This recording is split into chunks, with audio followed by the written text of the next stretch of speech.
But I do a thing on Facebook now called Story Time. Anybody can follow it. Just go to Story Time at Facebook.com, and it's just Dutch Mantell. And you can just go over there and read all my stuff. This week, I told a story about Sputnik Monroe, which is actually wrestling history, because Sputnik is like a legend in Memphis to wrestling fans. And you remember Sputnik?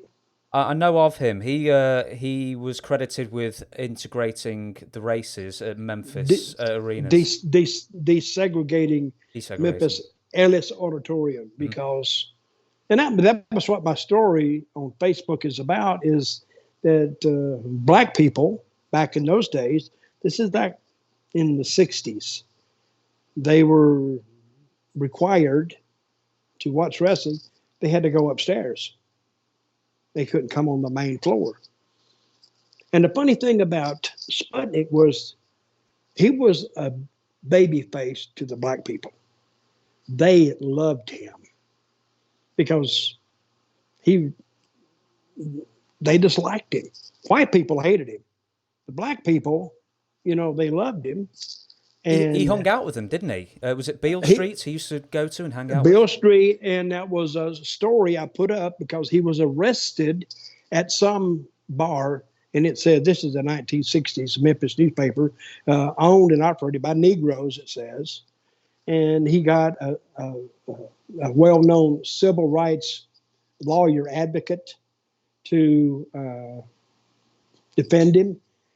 And he finally told the promoter of Memphis, if my people, not my black people, but if my people are not welcome on the bottom floor in Ellis, he says, I'll never wrestle here again.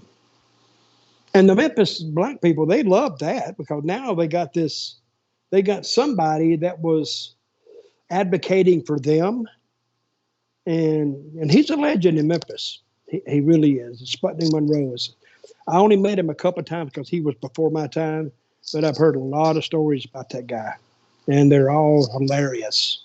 So it's funny how desegregation in Memphis and probably quite a lot of other places was ultimately brought about because money was threatened to be taken away. Well, sometimes you have to do that, I guess. But, Memphis is the scene of the Martin Luther King assassination. And it had a home of Elvis. Memphis is a very famous town, just as the town. But I think actually Jerry Lawler is more well known as a Memphian than Elvis is now. He's probably the most famous Memphian in the world. I think he outglows them all, even Elvis. Because if you mention Memphis to a wrestling fan, the first thing you're going to think of, you're going to think of Lawler. I would say. So, but hey, if you want to do a second one, if the people want it, we'll do it.